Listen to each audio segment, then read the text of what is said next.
Welcome to episode 3 of my Linux how-to video series. Today I'm going to cover installing and configuring SSH.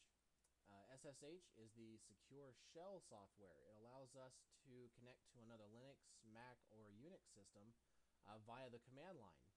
We can shut down the system, copy files, just work on the system just like we were there using the command line. I'm going to break this video up into 3 pieces to make it a little easier to digest certain concepts.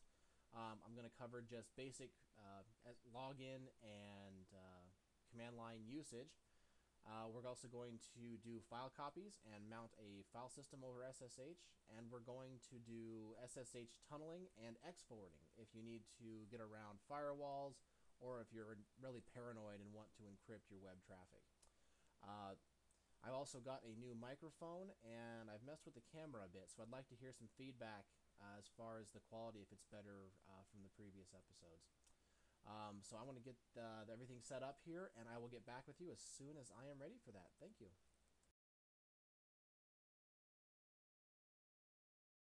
Alright, the first part of this series, we're just going to demonstrate basic command line access. To do this, we need to have SSH installed. Most modern Linux distributions will come with the SSH client already installed and ready to go, so you shouldn't have to install that. The server side of it, you may have to install.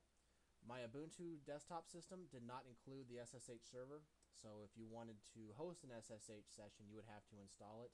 That's not difficult, and instructions for that are readily available online. I don't want to cover that because we're not doing that. We just want to show how to actually use it. I have my 2 virtual machines here. I have SUSE and Ubuntu. And let me get those up here for you. There we go. So what I'm going to be doing is accessing my Ubuntu box from my OpenSUSE desktop. Now to do this, I've already configured SSH on my Ubuntu system. To do that, I'm going to go to my Ubuntu box. And we're going to need to edit the SSH configuration file. To do that, we're going to use sudo nano etc ssh sshd config. The SSH underscore config is the client side. The SSHD is the server side configuration. Put our password in. Here we can modify what port it runs on. We're not going to do that. We're going to leave everything as the default for now. You have all kinds of options you can change in here, your logging options. But you're not really going to want to change much. The only thing that I'm going to change, that I had to change, was this X11 forwarding, because we're going to use this later. It was commented out originally, like that, and it had the option of no on the end. So we're going to remove that comment and change no to yes. This will allow us to do X forwarding later on, which is a very neat feature of SSH and the X Windows system. Once we have that change made, we can hit Control X, yes to save our changes, and enter because we don't want to change it. And then we need to restart the SSH daemon to read those changes. Oops. Sudo restart SSH. Now SSH is running with those new options. If you have a firewall on the system, like my OpenSUSE system does, you'll have to add an exception for port 22 with the TCP protocol. The Ubuntu system did not have the firewall running by default, so I didn't have to change anything for that. Now that we have that done, we're going to go back to our SUSE box.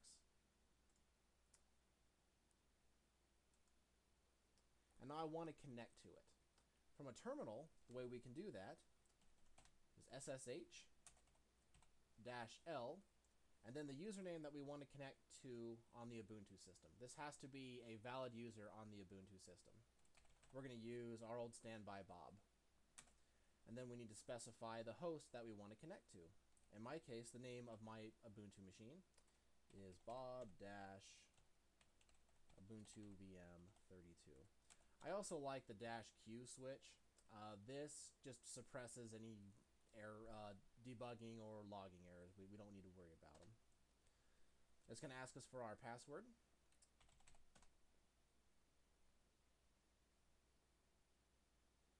And now we're logged in to a shell on our Ubuntu system from the command line. From here, we can do anything that we would on the local system, just like we were there. I can view what processes are running. I can view the file system. I can start and restart services if I need to.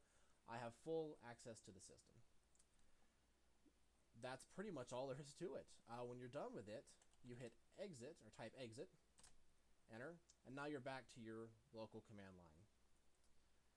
That covers the real basics of SSH, just to access the system, browse files, and do what you need to.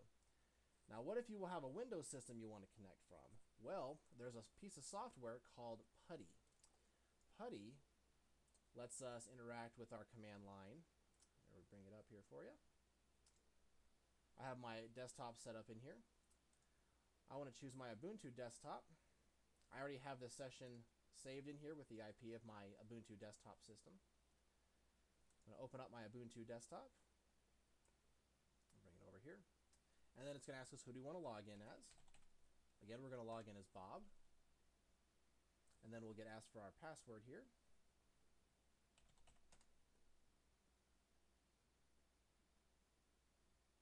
And now we're logged into our Ubuntu system the same way that we had through the OpenSUSE box. Again, we can use ls top. This is exactly the same thing. It gives us full access to that Ubuntu system. Again, we type exit, and it closes. Not hard, right? That's pretty much the basics. The Mac has SSH built into it by default, both the server and the client side. To access it, you only need to open up the terminal on OS X, and then you can use SSH commands exactly the way that I've used them here. I think that concludes just the basic command line usage of SSH. The second part coming up here, I'm going to cover port forwarding and X forwarding with with SSH tunneling. So just hang on for 1 second, and I will come back to you and get that started.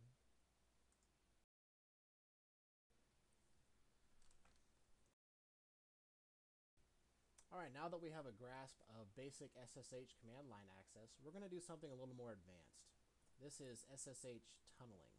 What this allows us to do is to tunnel traffic destined for a specific port over our SSH connection to the remote machine, and then from the remote machine, it will then go on to wherever it needs to go. This is useful for getting around firewalls that block specific ports like 25 or port 80 for web traffic. Don't abuse this. I don't want any angry parents calling me because their kids got in trouble at school. To do that, we're going to run SSH with the D switch. This is dynamic. This means send the traffic to the remote host, and then from there, the remote host will just decide what to do with it based on the type of traffic coming across. I'm going to use port 80, excuse me. This could be any port. This is what we're going to be connecting to on the local machine. It could be anywhere from 1024 up through 65,000 something.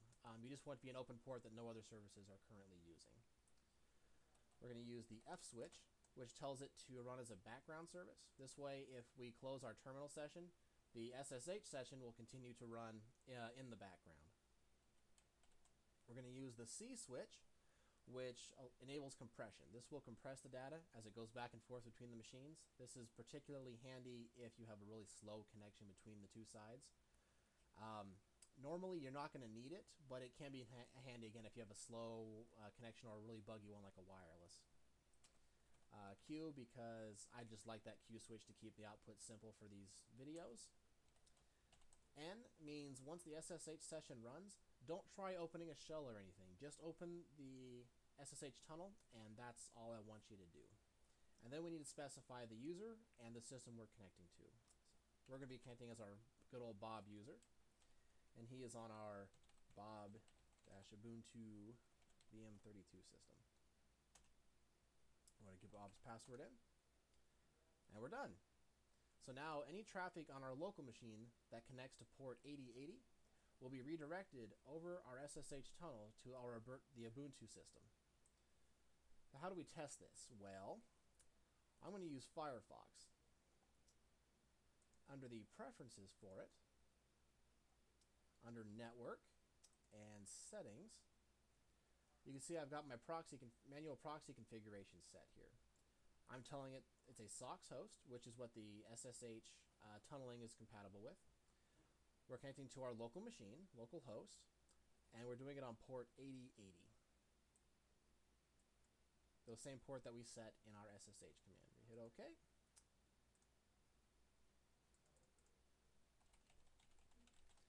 Hit up Google, and our web traffic is working. So what's happening is when Firefox connects to the website, it connects to port 8080 on our local machine, and then that traffic is forwarded over the SSH tunnel to the Ubuntu system, and then the Ubuntu system forwards it on to the outside world. All that traffic is being encrypted, so no one can actually see what it is, and if I were to have a firewall that blocked port 80 traffic, I would now be getting around that. That's the basics of port 80 forwarding using the dynamic forwards. On the next part, I'm going to show how to do a specific port. If you want to forward an exact port number, like port 25, for example, to get around a mail host, this will allow you to do that. And I will get back with you in just a second to do that. Thank you.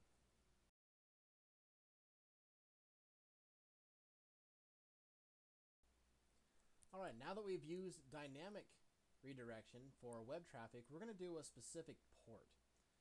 This is going to be useful for forwarding traffic through to get around a block for port 25.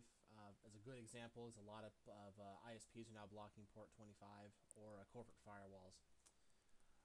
To do that, we're going to use our SSH command again. Again, we're going to tell it that we want it to run as a background process. Use that same Q switch because I want to keep it quiet. And now we're going to tell it what host we're connecting to. So in my case, Bob-Ubuntu VM32. And now we're going to tell it the port that we're connecting on, or the local port that we need. In this case, I'm going to use port 5000. Again, this is an arbitrary port that you could use. It could be anything that you wanted it to be. It could be anything up to 65,536 if you really want it to. It's just an open port that we want to use, but we need to know what it is. And then a colon, and then this is going to be where that traffic goes. So we're going to put your mail server address in there. If it was mail dot whatever your website would be, it would go here. In my case, I'm going to forward it to my own mail server. And I want it to go, with a colon, to port 25. So this will tell it that when the traffic comes on local port 5000, it'll be forwarded over that SSH tunnel to that specific host on port 25. And again, the end command, because we just want the tunnel to open, we don't want it to actually run anything once it connects. It's going to ask for our password again. And that's it. So now if we telnet to localhost on port 5000, we get the mail server. That traffic is now passing over that SSH tunnel to the remote system and then back out to wherever it needs to go on port 25. This is 25 is just an example. Again, for mail, you could use any port that you wanted, or any port that you need to. Google Talk is blocked on a lot. That could be one that you could use to get around. I quit out of that. And that's great if you're using a Linux system, but what if you want to do it with a Windows system? No problem, we can do that. To do that, we're going to use what's called PuTTY. PuTTY is a Windows SSH client. Let me pull it up for you here. There we go. And you can see I've got my Ubuntu desktop here. And under, well, I'm going to load it here. And under tunnels, I already have the same port information specified. It looks a little bit different because it's a graphical interface, but the same elements are here. You have a source port, whatever you want to connect to on your local machine, and then your destination. Again, this would be mail.linuxinstallguides.com:25 in my case. You can leave destination and the IP options alone. The defaults will work just fine for that. So I want to open up my Ubuntu desktop. Again, we're going to log in as Bob.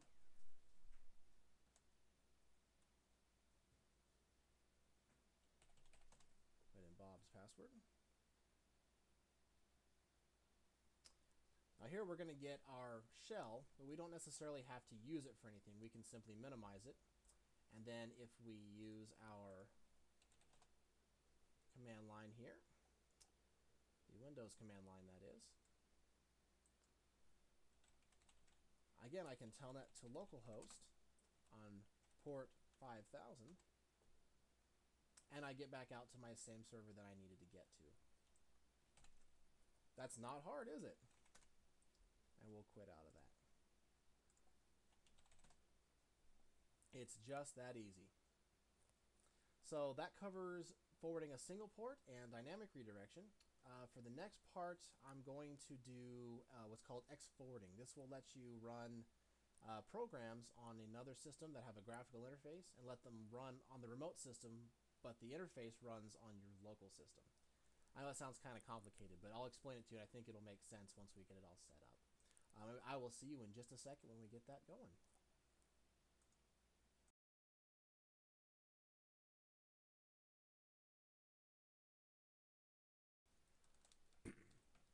Alright, now that we have a grasp of SSH tunneling, we're going to do what's called X11 forwarding over SSH. What this allows us to do is to execute an X application on the remote system, but all of the graphical interface will be drawn on our local system. This works like having remote desktop, but just on an individual program basis instead of the entire desktop. To demonstrate, I've got two terminal sessions running here. This bottom one is our Ubuntu virtual machine. I'm going to run top so we can see what processes are active. So when we launch our application, we should see it launch on our Ubuntu system. To start this, we're going to have to initiate an SSH session. Excuse me. We're going to log in as Bob. Cue it. And we're going to enable our X forwarding. And then the system that we're trying to connect to.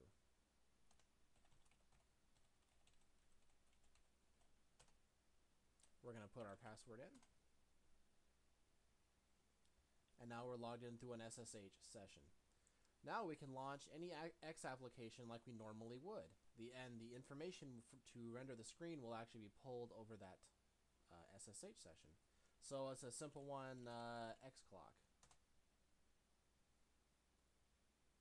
We can see it blipped up there, it just started. But it's drawing it on our local machine. How cool is that? You even can use things to interact with the hardware on the remote system. For example, if your local system doesn't have a DVD or CD burner, but the system you're connecting to does, we can use the CD burning software remotely.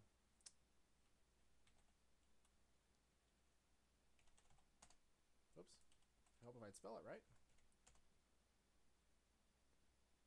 And there's our CD burning software running on our local machine graphically, but the back end is running on our Ubuntu system.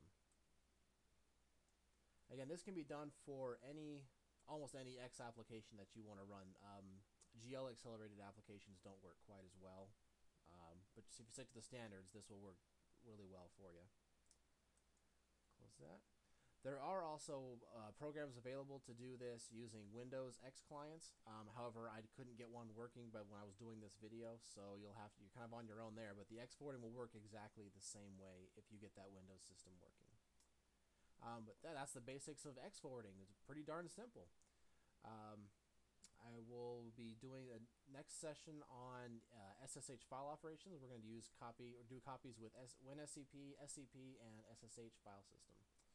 So stick around for that, coming up in a second.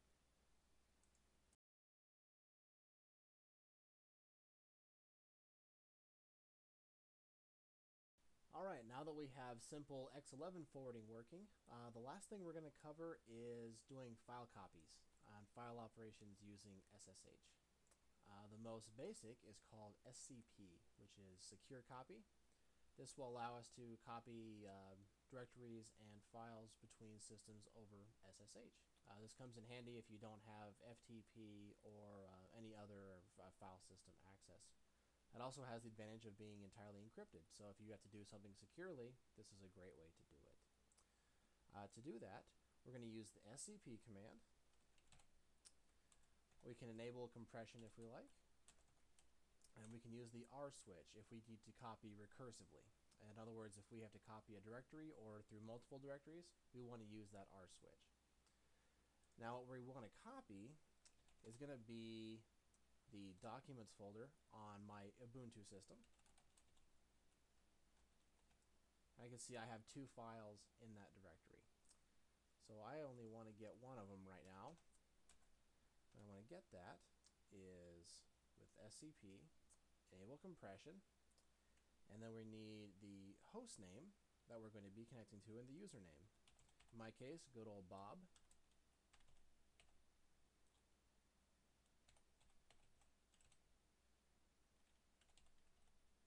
And then a colon, and that colon is where it starts reading the actual path to the file that we want to copy and what the file actually is we want to copy. This can be either the absolute path, starting with the leading slash, or it will be relative to the username's home directory that you're logging in through SSH. So it will be relative to Bob's home directory. So if I want to copy, let's say, file 1 out of that directory, I can use my home key. I want to copy out of the documents folder file 1, and I want to put it in my own home directory in my documents folder. It's going to ask for a password, and there it goes. The file is now copied to my local documents folder. This can work both ways as well. If you reverse what you want to copy, now let's say I want to copy just that file 1, and I want to move it to Bob's home directory.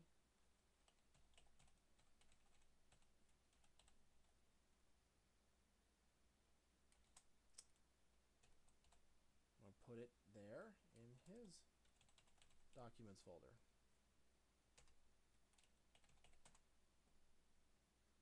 And there it goes back the other way. That's pretty darn simple. Now, what if you don't want to use the command line or you have Windows? Well, Windows has its own version of SCP called WinSCP. Free download for you. Bring that up here. Now, I've already got the Ubuntu desktop session saved in here. Otherwise, you can specify hostname, username, and password manually if you like. So I'm going to go ahead and tell it I want to log into my Ubuntu desktop.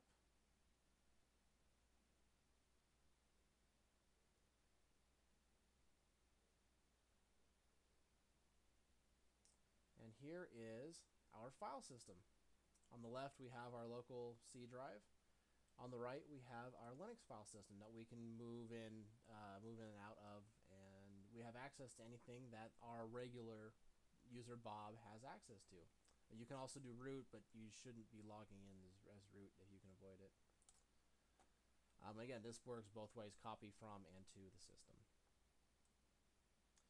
The last cool thing we can do is, what if we don't want to do a single file or have to do these all the time? What if we want to have a directory that's just accessible via SSH? Well, we can actually do that.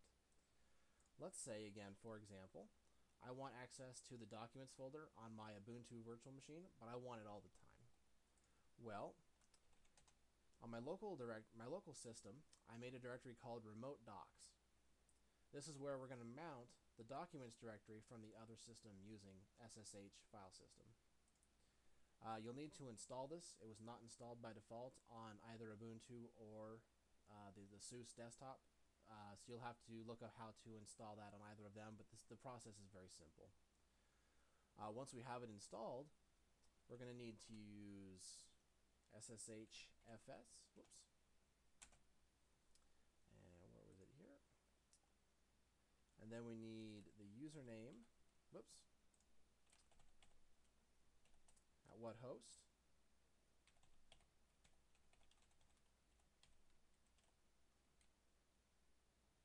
Again, the colon to delineate when we want to start telling it the directory we want to copy, or what directory we want to mount. I want to get my documents folder, and I want to mount that to my remote docs folder. It's going to ask for our password again.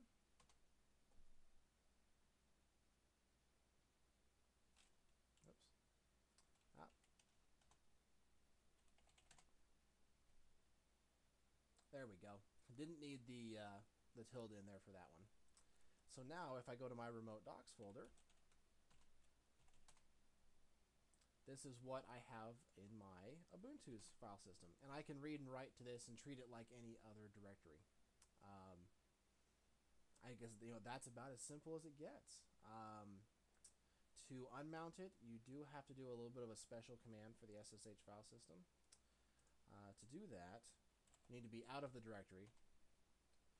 We're going to use fuser mount -u for unmount, and we need remote docs.